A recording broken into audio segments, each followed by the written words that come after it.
Our next speaker is Mike Williams from Wheeler Trigg O'Donnell in Colorado.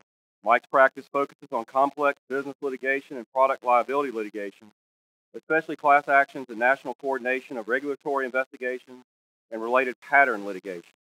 He has represented international manufacturers, small businesses, and individuals in more than 20 states across the country. This representation has included trials, evidentiary hearings, and appeals.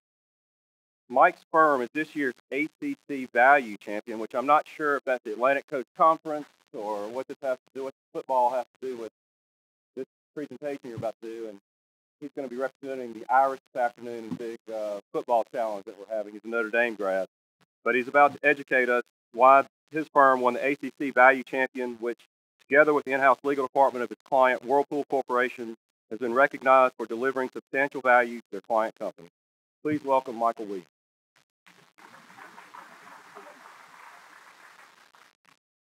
There was some talk about whether I would back away from this title, and I'm not going to do it. Subtlety is overrated. In truth, though, this award is, by the way, let me just tell you what it is, because most people probably don't even know. The Association of Corporate Counsel, has about 2,000 corporate members, and this is their inaugural year of looking at innovative legal management practices to deliver enhanced value of legal spending, primarily through alternative fee agreements, and with an emphasis on net cost reduction while maintaining law firm profitability. And that's going to be a key point here, because a lot of people's experience over the years has been that fixed fees, alternative fees is just a way to squeeze the outside counsel, and they can be that, and we've seen that happen. But that's not what this has been about, and that's not what the ACC Value Challenge is about. And I wouldn't be here were it not for Whirlpool Corporation. In fact, I didn't even want to put in for this award. I thought we were disclosing our trade secrets, because I think we do it better than Whirlpool's competitors in the home appliance space in terms of results and cost reductions and so on. But David Grumbine, who I'll talk about more in a moment, has been a big proponent of alternative fees and value-based legal spend since the mid-1990s. And he made the decision that we were going to disclose our trade secrets, and we did that, and I sort of pulled back in the submission, the nomination, and said, I don't want the people on the other side of the V to know that particular fact. So let's cut that out. And he did, but then when he went and did media interviews after he got this award, he told them all of that more. So if it sounds like I'm breaching client confidence today, I'm not. The client has made the decision to share this information with corporate counsel. And in fact, Dave gave most of his presentation 3 weeks ago to 2,000 people in Orlando. So this year there were 61 nominations received, 12 awards given. Medtronic is one, and based on the materials I've read, they have a model that's very close to what Whirlpool has done. So you ought to ask our guests from Medtronic how they're doing it, and you can learn something from them as well. And there's a huge emphasis here on non-hourly value-based fees, but that's only part of it. And the other part of it is how do you take your outside counsel and incentivize them, invest in them, to make them an extension of the in-house law department, to make them a force multiplier. And that's what Whirlpool has done with us. And the institutional and organizational genius is Dave Grumbine, not me. If he hadn't come to me in 2007 and challenged me to do this, I was content with the status quo. I came up in hourly fees. The GC in consumer class action defense, which is what we do for Whirlpool, says leave no stone unturned. Happy to do that, and I'm happy to do it on an hourly fee. But Dave came to us and said, we can do this better. We're already doing it better in other spaces, in product liability in particular for 10 years. And even though class actions are inherently unpredictable and have all sorts of procedural developments that can change the cost and time spent on the defense, he said it can be done. Here's a few thought starters, go figure it out. And so that's what we did. So his story starts in 1995. He took 200 product liability firms around the country and narrowed them down to 3 based on appliance segments. So refrigeration and compressors, cooking products, laundry products. And those 3 firms developed an institutional knowledge of Whirlpool's business, and partnering with local counsel in states around the country, were able to deliver improved results at reduced cost, and he was able to show it with 10 years of data. And so this is the model that it's a virtuous business cycle model is what Dave espouses every year when his national counsel teams meet. He's going to invest and incentivize his outside firm to think and behave more like an in-house law department. They're going to deliver improved outcomes, and that doesn't mean just winning every case. There's a risk avoidance component. There's a value creation component. Tell us how we can go to our internal business clients with ideas for generating more revenue to compete better in the marketplace. What are your lessons learned out there as an independent auditor of sorts looking at our business? That drives shareholder value, and the cycle continues. And if it sounds jargony, it is, but we own it, and we believe in it. And so the dream space that Dave set out was, let's eventually have, we have national counsel, COUNSEL, and there's now 7 firms, and they don't cover employment yet, and they don't cover IT, so there's still room for growth here, but we've gone to 7 firms covering asbestos, product liability, class action defense, and commercial litigation. And the idea that we're working towards is this council will have thought leaders and top talent in different areas, and we're going to break down the barriers between them and have them working together and draw the best people from each firm to do the task. And 10 years down the road, we'll be working together more like a single outside firm or a single law department, I should say, corporate law department. And one of the things that Dave is really focused on is institutional knowledge. And the average Whirlpool employee has 7 years of experience. The average outside counsel, national trial counsel, has 13 years. And what that means is today, after 12 years working for Whirlpool, I now can skip those meetings where we say, okay, who's at the call center who can answer that question? I know who those people are. I just send an email. I copy the in-house lawyers. There's only 5 of them. And we're multiplying those 5 people's resources. And we now know the internal business unit almost as well as they do. And there's huge time savings there. And what Dave, as he looked back at his first 10 years, he started at Whirlpool in the mid-'80s. What he said was, on those 10 years, my data are showing longer case cycle times drive increased costs. That's a no-brainer. Hourly fees are promoting activity, not value and results. Now, I recognize that that's not how outside counsel view themselves, but he thought he saw evidence of that, and I believe he probably did around the edges. The business clients desire predictability, and I need to deliver that to them. You need to help me do that. And there are financial incentives to maximize efficiency. So not only can we reduce costs, but we're going to pay bonuses, which inside law departments usually don't do, for excellent results, especially on the defense side. And it's going to align your interests with ours. So this is what he's trying to accomplish. Predictability, efficiency, improved results, and he will tell you, I'm trying to maintain your profitability.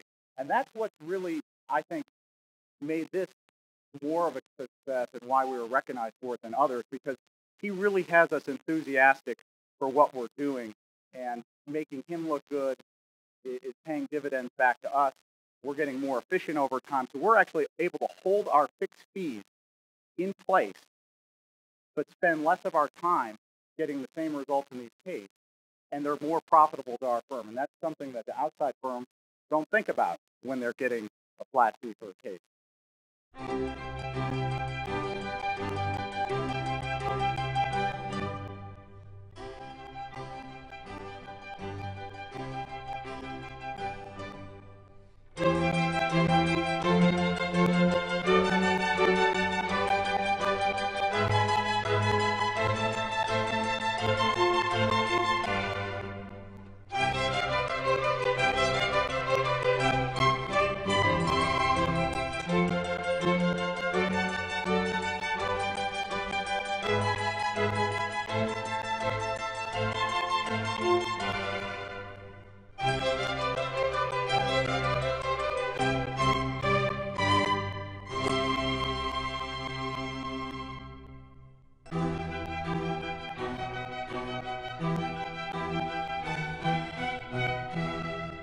That's by a corporate and transactional law firm right here in San Diego. And I said I'd give a plug. His name is Nasir Pasha. He's not a competitor of anything here. But that's part of a crass way of showing part of what Dave was trying to accomplish. He hates the being whipsawed by the .1 for the call to the client. And we don't even send him those time invoices anymore. He just says your time is as valuable to you as it is to us, and I don't need to see it. And so Dave decided to put in this award after we had done it for 4 years. So it was about a year ago. And my wife sent the awards package in the press release to the family and said, Mike and Whirlpool won this award, and I know all of you have been watching what he's been doing with Whirlpool. You may be interested to read this. And, of course, it talked about fixed fee agreements and class action defense. And my mother was the first person to call me, and she said, Mike, I don't really understand what you do, but I'm proud of you. At least the sentiment is correct. The second conversation I had was with my mother-in-law. She's a 90-pound Vietnamese woman who was a special intelligence unit operative in the South Vietnamese Army.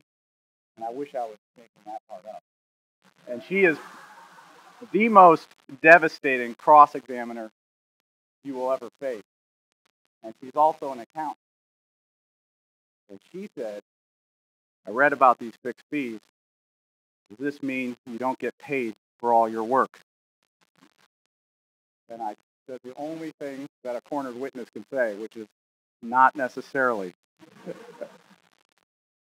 So how did we, and the truth is there has been an up and down cycle. Some years we've been way over budget. In the early years, there was a year we were over by 30% if you're comparing your metric to the hourly fee, which is really all you can do if you've been on the defense side. But over time, year after year, it tends to smooth itself out, and we're within the 20% band that we want to be, and we're delivering the results that make everyone happy. And so they're happy to pay, what they would consider an overage if you were comparing it to an hourly fee metric in years where there's exceptional results and value. So how do we do this? Well, we had 5 years of experience defending class actions, so we just went back and gathered all the data, crunched all the numbers, and looked for patterns to see class actions are inherently unpredictable, but what are some patterns we can discern, and align that with the strategy. And the strategy is these things are really expensive to defend. So let's get them thrown out on 12b6 and 9b motions. Let's get some of them stayed so we can litigate copycats in other jurisdictions. Let's draw the first measuring point for a flat fee compensation system, which we call phase 1, through that motion to dismiss phase. Throw out the highs, where the plaintiff went through 4 rounds of motions to dismiss, and throw out the low, where the plaintiff did no work and the case went away really quickly with no investment of time on our firm's part. And we built essentially a one-size-fits-all average. Phase 1, flat fee, takes you through rulings on motions to dismiss, motions to stay, includes fact investigation, very aggressive, includes document collection to preserve, because everyone knows the risk of spoliation in a class action can be enormous, even a meritless case. And then we negotiated the risks and rewards. And the second phase, it covers from motion to dismiss through the class certification hearing. Okay? And that's the bulk of every class action, is class certification hearing, because they tend to go away after the class is certified one way or another, either individual settlement or the class gets settled on a class-wide basis. And what we said is we'll give you a flat fee, it's fixed, it's predictable monthly invoicing for phase 1 and phase 2, and we'll knock a certain percentage off the top of both.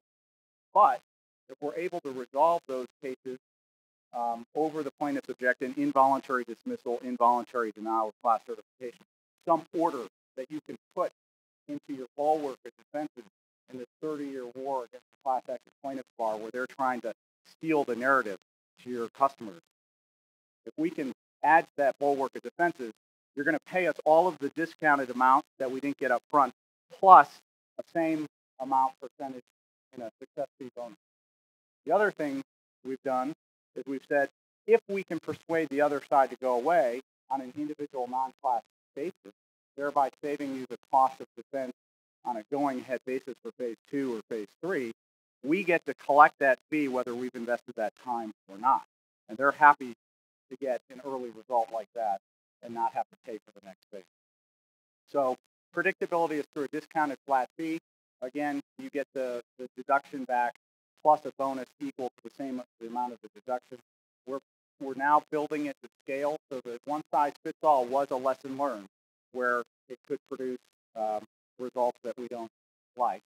And on the efficiency, we're building the firm knowledge. We know the institution. We know the key players in engineering and call centers and service and so on. And we can go directly to those sources quickly. The fixed fee causes you to negotiate at Rule 16 conferences and Rule 26F conferences in ways that you didn't do it before because you know you're on the clock. And the results, speak for themselves. We haven't had to settle a class as a class action since 2006. And part of it is the alignment of internal and external thinking. So negotiating tips for in-house counsel who, in my experience, have been surprisingly, a lot of people know about this and will ask me to make a fixed fee proposal, and I will, but a lot of them aren't buying it right away. And part of it is it takes time. You have to upfront investment of time to figure out, is this the way to go? And a lot of people are really busy and they just don't want to take the time to study the numbers and crunch it and say, yes, that's a fair value to pay in this case.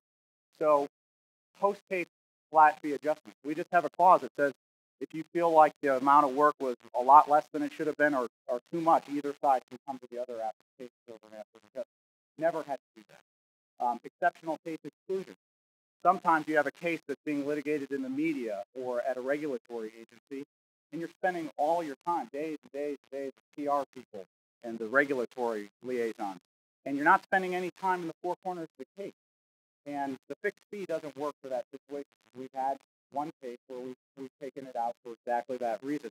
Now, you could just build the scale an alternative fee for this, but for the time being, we're not doing that. So there are some hourly fee cases still out there. Success bonuses, they balance out the inevitable health of the case. So I'm okay with the case where the plaintiffs are using a favorable judge to just crush us in discovery and make it take 12 months, 18 months longer than we want it to take, because I know that over the long term, we have this trust and this long-term commitment to each other that it's going to work out fine. And then the other thing for the outside firms is, remember, if you're going to be national counsel or repeat counsel for a client, you are going to be able to save a lot of time on a going-ahead basis. So we've actually just held those flat fees where they are because we're spending less time getting up to speed on the client's business in each case. So yesterday was one-size-fits-all, annual overage up to 30%, no pre-suit consulting fee, that's sort of a catch-all that we're doing today, and no local counsel fees built in. And Dave comes back every couple of years and challenges us because we can do more here. And one of the things he said this year was, it's time. You have enough experience. You know what you spend on local counsel and state counsel around the country. Tell me what the number is. I'm going to advance that number to you at the outset of phase 1 and another number at the outset of phase 2. And you are going to behave just like we do in managing your outside counsel. You're not going to have, the random motion that got researched and written due to poor miscommunication between you and your local counsel. And if that happens, that's coming out of your fixed budget. And we modified the one-size-fits-all now. So if the plaintiffs add additional named plaintiffs, if they add new states where the substantive law is going to have to be briefed, or if they start adding retailers and other co-defendants, we build the fee up to fit those circumstances. The over-unders are less than 20%. We have a catch-all consulting fee, which captures all of this forward-looking risk avoidance and value creation. And tomorrow, where we're going inevitably is a build-to-scale fee through trial and shifting our focus away from an hourly fee metric. There's just no way for it to happen overnight. It's going to have to happen over a decade or more. And then deploying these cost control alternative fee measures with our vendors, the staff counsel firm in Denver who provide us with documents, the e-discovery vendors, and the scientific and engineering consultants who help us in our business. So that's all I have for today. I just want to leave it with, you can create an extension of your in-house law department in your outside counsel, and you can align their thinking with yours. It just requires an upfront investment of time. And if you're sitting there on the law firm side saying, this is just about squeezing me and making my business less profitable, it doesn't have to be that at all. It can exceed your wildest expectations from where you're sitting today.